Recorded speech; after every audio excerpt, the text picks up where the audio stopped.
लाइक करें हमारी वीडियो को, सब्सक्राइब करें और साथ में बेल आइकन को दबाना ना भूलें।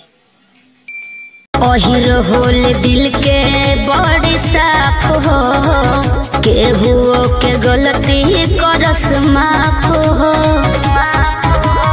दिलवा के फीलिंग पूछा हमहू मायन हाई हो। लभर हिरन के कोइल छय नहीं हो, जादू जी के फय नहीं